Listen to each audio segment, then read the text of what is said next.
ओम शांति। आज 16 मई 2024 के बाबा के अनमोल मधुर महावाक्य सुनेंगे।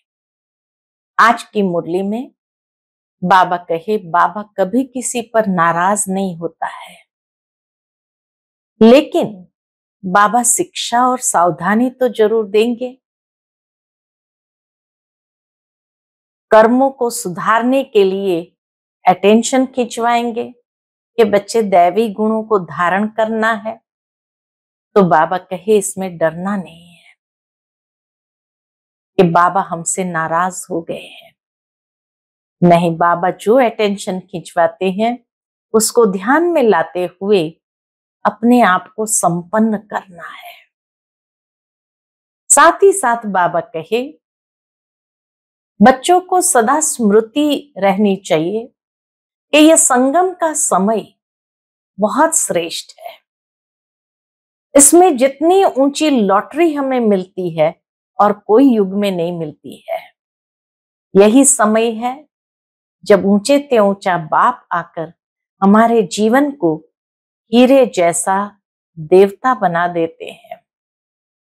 तो बाबा कहे, अगर ये स्मृति भी रही तो कभी टाइम वेस्ट नहीं करेंगे।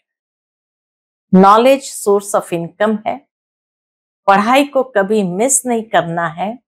देह अभिमान में लाने की कोशिश माया जरूर करेंगी, लेकिन इस समय हमारा कनेक्शन डायरेक्ट बाप के साथ है, तो हर समय को सफल करते चलो। सुनते हैं आज के बाबा के अनमोल मधुर महावाक्य। ओम शांति। मीठे बच्चे, अपने को सुधारने के लिए अटेंशन दो, दैवी गुण धारण करो। बाप कभी किसी पर नाराज नहीं होते, शिक्षा देते हैं, इसमें डरने की बात नहीं। आज की मुरली से प्रश्न है, बच्चों को कौन सी एक स्मृति रहे तो टाइम वेस्ट न करे। उत्तर, यह संगम का समय है, बहुत ऊंची लॉटरी मिली है। बाप हमें हीरे जैसा देवता बना रहे हैं। यह स्मृति रहे तो कभी भी टाइम वेस्ट नहीं करेंगे। यह नॉलेज सोर्स ऑफ इनकम है, इसलिए पढ़ाई कभी मिस न हो। माया देह अभिमान में लाने की कोशिश करेगी, लेकिन तुम्हारा डायरेक्ट बाप से योग हो तो समय सफल हो जाएगा। ओम शांति। बच्चों को यह तो मालूम है कि यह बाप है, इसमें डरने की बात नहीं। यह कोई साधु महात्मा नहीं है, बाप है हमारा। जो कोई बद्दुआ करेंगे या गुस्सा करेंगे, उन गुरुओं आदि में तो बहुत क्रोध होता है, तो उनसे मनुष्य डरते हैं, कहाँ श्राप न दे देवे। यहां तो ऐसी कोई बात नहीं है। बच्चों को कभी डरने की बात नहीं। बाप से डरते वह है जो खुद चंचल होते हैं। वह लौकिक बाप तो गुस्सा भी करते हैं, यहां तो बाप कभी गुस्सा आदि नहीं करते हैं, समझाते हैं। अगर बाप को याद नहीं करेंगे तो विकर्म विनाश नहीं होंगे। प्यार से समझाते हैं, अपना ही जन्म जन्मांतर के लिए नुकसान करेंगे। बाप तो समझाने देते हैं, आगे के लिए सुधर जाए। बाकी ऐसे नहीं कि बाप नाराज होते हैं। बाप तो समझाते रहते हैं, बच्चे अपने को सुधारने के लिए याद की यात्रा पर अटेंशन दो। साथ साथ चक्र को बुद्धि में रखो, दैवी गुण धारण करो। याद है मुख्य, बाकी सृष्टि चक्र की नॉलेज तो बहुत सिंपल है।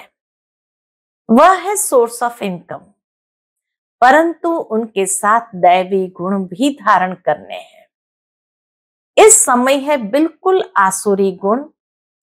छोटे बच्चों में भी आसुरी गुण होते हैं, लेकिन उन्हों को मारना बिल्कुल नहीं है। बाबा खुद भी क्रोध नहीं करते और न बच्चों को मारने के लिए भी कहते हैं। बाबा कहे, आसुरी गुण है इस समय सभी बच्चों में, लेकिन उन्हों को मारना बिल्कुल नहीं है और ही सीखते हैं। क्या सीखते हैं? वो भी मारना सीखते हैं। याद आता है कि ब्रह्मा बाबा की जीवन कहानी में हमेशा निर्मल शांता दादी जी ये बात सुनाते थे कि बाबा के बच्चे थे, आस पड़ोस वाले भी बच्चे थे, तो कभी बच्चे आपस में खेलते, दौड़ा दौड़ी करते या एकदम चंचलता करते, तो एक बार बहुत जैसे आवाज करते हुए दौड़ा दौड़ी कर रहे थे, तो यशोदा माता जो साकार बाबा के साकार में धर्म पत्नी थी, तो जब उन्होंने बच्चों को खूब परेशान करते हुए देखा, तो वो खाना पका रहे थे, हाथ में बेलन था, तो उन्होंने बेलन दिखाया खाली और कहा अभी अगर शैतानी किया ना आप लोगों ने तो ये एक एक सबको पड़ेगा। और उसी समय बाबा घर के अंदर प्रवेश कर रहे थे। लौकिक जीवन की ये बात है। तो बाबा जैसे ही प्रवेश कर रहे थे तो बाबा का घर इस तरह से था कि मेन डोर से जब एंट्री करते तो किचन में क्या हो रहा होता है वहां तक दिखता था। तो बाबा ने देखा कि माता यशोदा ने बेलन दिखाया और कहा अभी एक पड़ेगी अगर बहुत ज्यादा शैतानी किया तो बाबा ने सब बच्चों को कहा चलो चलो घुमाने ले चलते हैं आप सबको, सब गाड़ी में बैठ जाओ। सबको गाड़ी में बिठा दिया और फिर बाबा यशोदा माता के पास आकर के कहने लगे कि देखो आज आपने बेलन दिखाया, मारा नहीं, लेकिन ये संस्कार बच्चों में पड़ता है कि कल को वो एक दूसरे को अगर तूफान मस्ती करते हैं या किसी को परेशान करेंगे तो बेलन दिखाएंगे नहीं, वो सीधा प्रयोग करेंगे। तो ये संस्कार कौन डालते हैं? माता पिता ही बच्चों के अंदर ये संस्कार डालते हैं। इसलिए आज के बाद बच्चों को कभी भी प्यार से समझाओ, मार से कभी बच्चे सुधरते नहीं हैं। तो इसीलिए बाबा भी कहे छोटे बच्चों में भी आसुरी गुण होते हैं, लेकिन उन्हों को मारना बिल्कुल नहीं है और ही सीखते हैं। या तो जिद्दी हो जाते हैं या मारना वो भी सीख लेते हैं। वहां सतयुग में तो सीखना नहीं होता है, यहाँ तो माँ बाप से बच्चे सब सीखते हैं।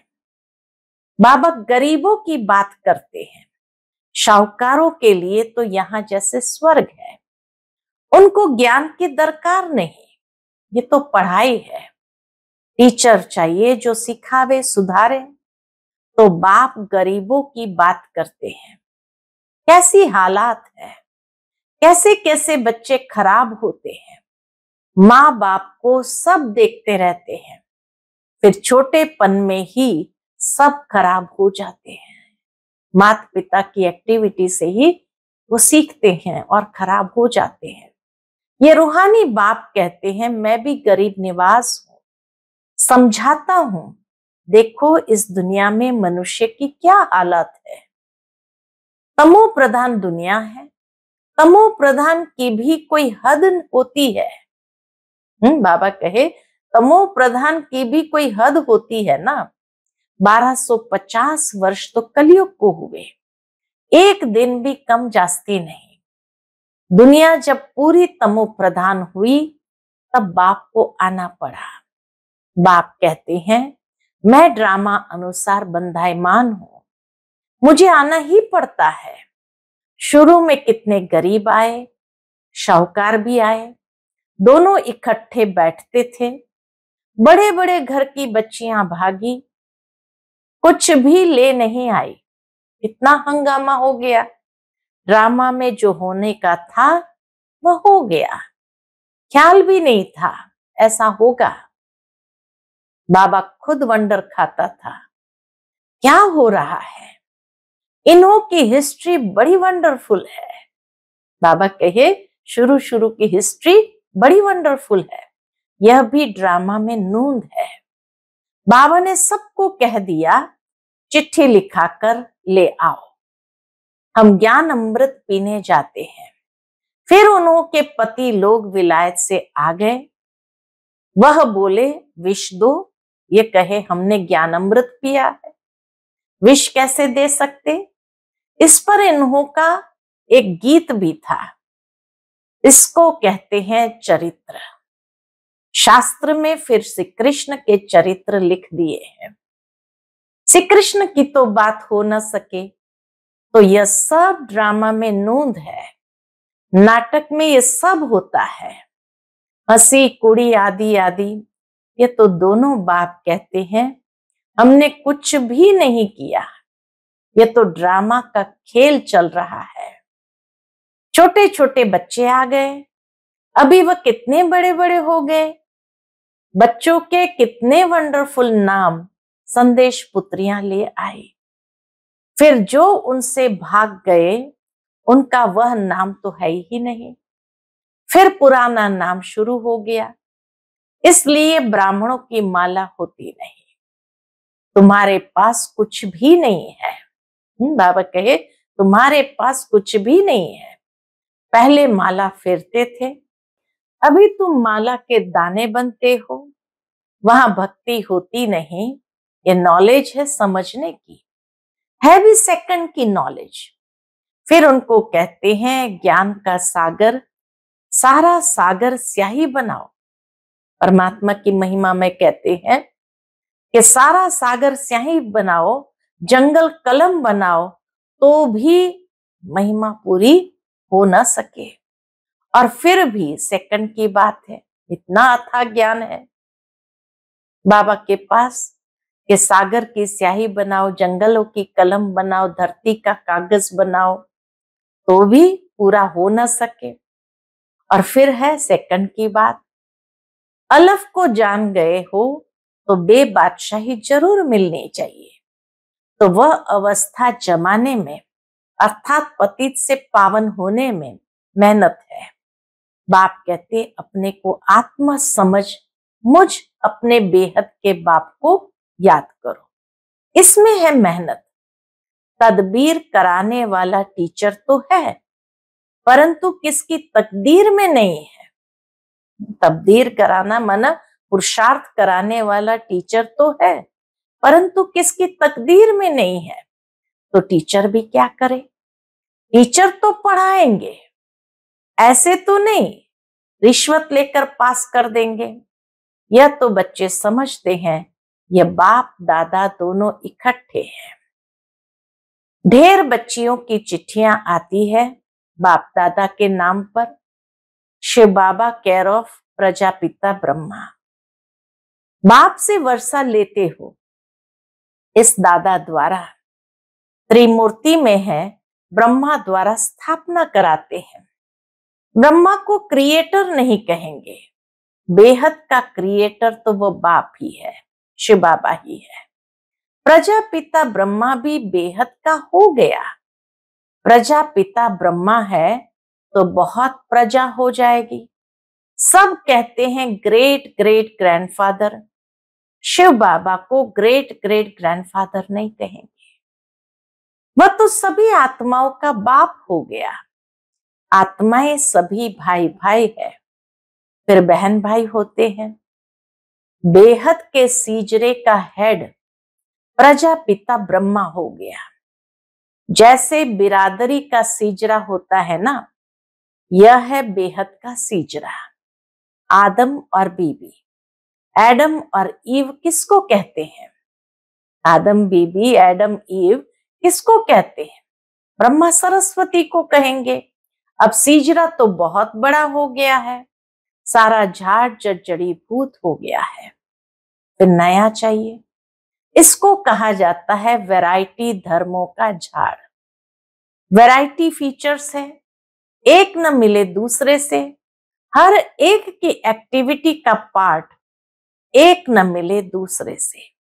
ये बहुत गुह्य बातें हैं, छोटी बुद्धि वाले तो समझ न सके, बहुत मुश्किल है।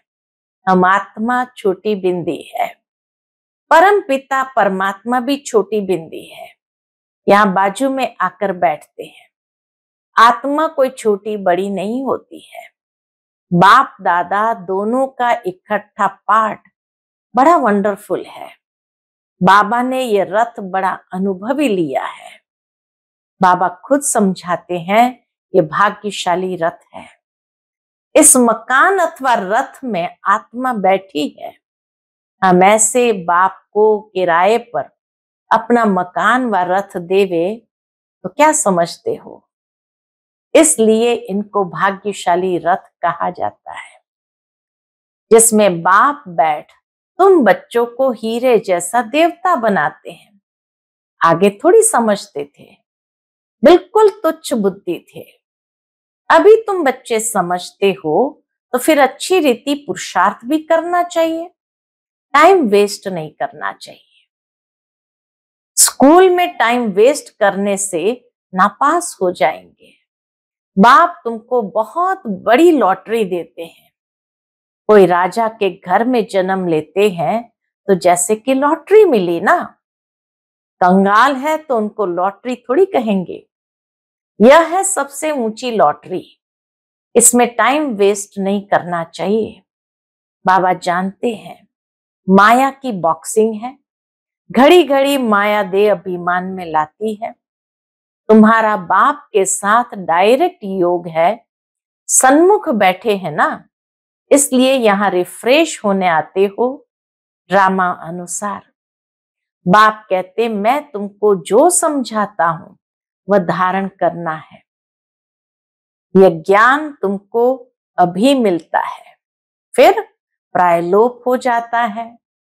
ढेर आत्माएं चली जाती है शांति धाम। फिर आधा कल्प के बाद भक्ति मार्ग शुरू होता है। आधा कल्प से तुम वेद शास्त्र पढ़ते आए हो, भक्ति करते आए हो। अब मूल बात समझाई जाती है। मूल बात क्या है कि तुम बाप को याद करो तो जन्म जन्मांतर के विकर्म विनाश हो। ये नॉलेज है सोर्स ऑफ इनकम। इससे तुम पद्मा पदम भाग्यशाली बनते हो। जितना ज्ञान को धारण करते जाते हैं उतना पद्मा पदम भाग्यशाली बनते हो, स्वर्ग के मालिक बनते हो। वहां तो सब सुख है। बाप याद दिलाते हैं तुमको स्वर्ग में कितने अपार सुख दिए हैं। तुम विश्व के मालिक थे, फिर सब गंवा दिया। तुम रावण के गुलाम बन गए हो। राम और रावण का कितना यह वंडरफुल खेल है। यह फिर भी होगा। अनादि बना बनाया खेल है। स्वर्ग में तुम एवर हेल्दी वेल्दी रहते हो। यहाँ मनुष्य को हेल्दी बनाने के लिए कितना खर्चा करते हैं। हेल्दी बनाने के लिए भी कितना खर्चा करते हैं, वह भी एक जन्म के लिए। तुमको आधा कल्प एवर हेल्दी बनाने में क्या खर्चा होता है? एक नया पैसा भी नहीं। देवताएं एवर हेल्दी है ना। तुम यहाँ आए ही हो एवर हेल्दी बनने के लिए। एक बाप के बिगर सर्व को एवर हेल्दी और कोई बना न सके। एक बाप के बिगर कोई भी सर्व को एवर हेल्दी बना नहीं सकते। तुम अभी सर्वगुण संपन्न बन रहे हो। अभी तुम संगम पर हो। बाप तुमको नई दुनिया का मालिक बना रहे हैं। ड्रामा प्लान अनुसार जब तक ब्राह्मण न बने तब तक देवता बन न सके। जब तक पुरुषोत्तम संगम युग पर बाप से पुरुषोत्तम बनने न आए तो देवता बन न सके। बनाने वाला तो बाप ही है। तो इसीलिए बाबा कहे पुरुषोत्तम संगम युग पर बाप से पुरुषोत्तम बनने न आए तो देवता बन न सके। अच्छा, आज बाबा ने रूहानी ड्रिल भी सिखाई, नॉलेज भी सुनाई, बच्चों को सावधान भी किया। गफलत नहीं करो, उल्टा सुल्टा बोलो भी नहीं, शांति में रहो और बाप को याद करो। आज बाबा ने ड्रिल भी सिखाई, नॉलेज भी सुनाई, बच्चों को सावधान भी किया, गफलत नहीं करो, उल्टा सुल्टा बोलो भी नहीं, शांति में रहो और बाप को याद करो। अच्छा, मीठे मीठे सिकिलते बच्चों प्रति माता पिता बाप दादा का याद प्यार और गुड मॉर्निंग। रूहानी बाप की रूहानी बच्चों को नमस्ते। हम सभी रूहानी बच्चों की रूहानी माता पिता बाप दादा को याद प्यार, गुड मॉर्निंग और नमस्ते नमस्ते। शुक्रिया बाबा, शुक्रिया। आज की मुरली से धारणा के लिए मुख्य सार है, पहली पॉइंट, विकर्म विनाश कर स्वयं को सुधारने के लिए याद की यात्रा पर पूरा अटेंशन देना है, दैवी गुण धारण करने हैं। दूसरी पॉइंट, देवता बनने के लिए संगम युग पर पुरुषोत्तम बनने का पुरुषार्थ करना है, गफलत में अपना टाइम वेस्ट नहीं करना है। आज का बाप दादा का मधुर वरदान हम बच्चों के प्रति है, ज्ञान के श्रेष्ठ खजानों को महादानी बन दान करने वाले मास्टर ज्ञान सागर भव। ज्ञान के श्रेष्ठ खजानों को महादानी बन दान करने वाले मास्टर ज्ञान सागर भव। जैसे बाप ज्ञान का सागर है, ऐसे मास्टर ज्ञान सागर बन सदा औरों को ज्ञान दान देते रहो। ज्ञान का कितना श्रेष्ठ खजाना आप बच्चों के पास है, उसी खजाने से भरपूर बन याद के अनुभव से औरों की सेवा करो। जो भी खजाने मिले हैं, महादानी बन उनका दान करते रहो, क्योंकि ये खजाने जितना दान करेंगे उतना और भी बढ़ते जाएंगे। महादानी बनना अर्थात देना नहीं, बल्कि और भी भरना। महादानी बनना अर्थात देना नहीं, बल्कि और भी भरना। आज का स्लोगन है, जीवन मुक्ति के साथ देह से न्यारे विदेही बनना। यह है पुरुषार्थ की लास्ट स्टेज, जीवन मुक्त के साथ देह से न्यारे विदेही बनना। यह है पुरुषार्थ की लास्ट स्टेज।